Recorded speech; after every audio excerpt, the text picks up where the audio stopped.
Why it's sometimes harder to get a job you're overqualified for.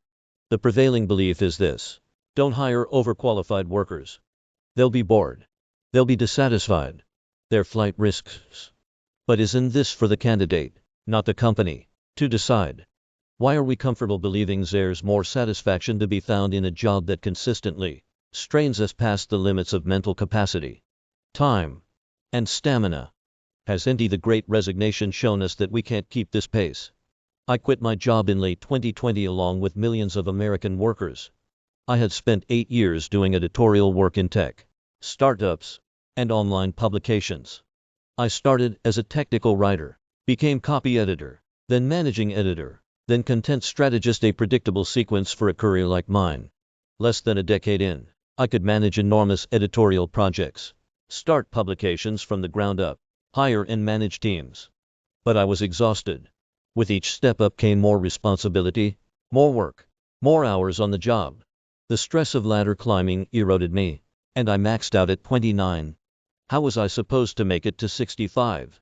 My goal has never been the C-suite or AVP seat. I want to be good at my job, satisfy my creative inclination, and maintain a solid equilibrium.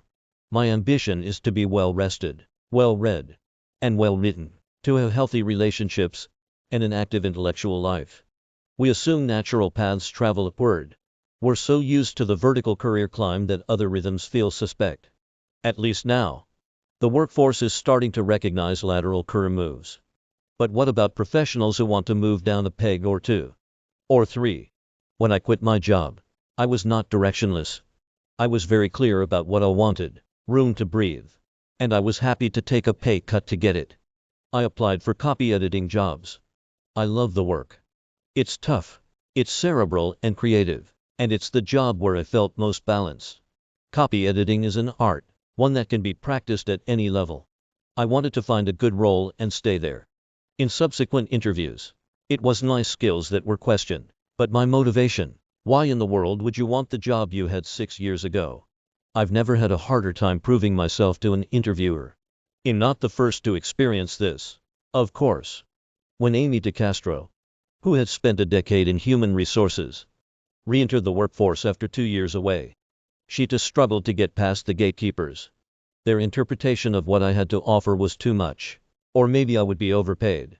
But in reality, I never even had the opportunity to, because I wasn't even given the opportunity to step into that process. She heard the same rehearsed lines I did. Your experience is a bit too senior.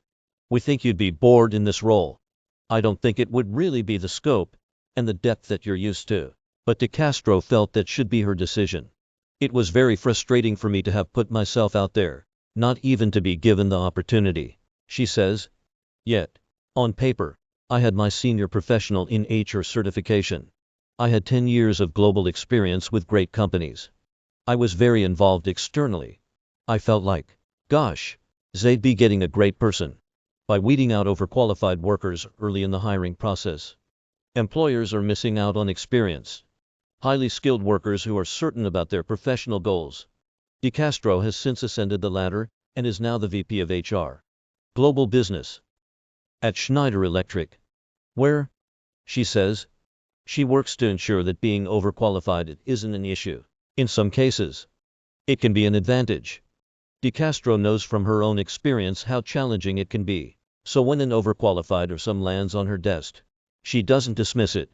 Yeah, they're overqualified, but they're going to bring in so much that I'm good with that.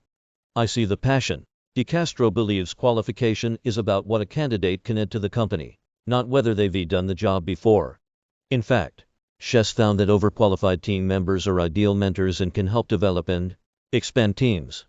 The last time there was a mismatch between candidate interest and qualification was during the Great Recession, when there was a surplus of talent in the market. In the early 2010s, many employers refused overqualified workers, sure that an overqualified workforce could only result in disengagement, job dissatisfaction, and flight risk. But it happened anyway. 10 years later, the workforce as a whole is disengaged, dissatisfied, and already out the door. Oliver Hull, Associate Professor of Organization Theory, Strategy, and Entrepreneurship at the Tepper School of Business at Carnegie Mellon University, has studied candidate capability and their commitment to organizations. He believes we may be witnessing a shift in what it means to be overqualified, and who gets to decide. Stylish titles at brand name companies used to be attractive to job seekers.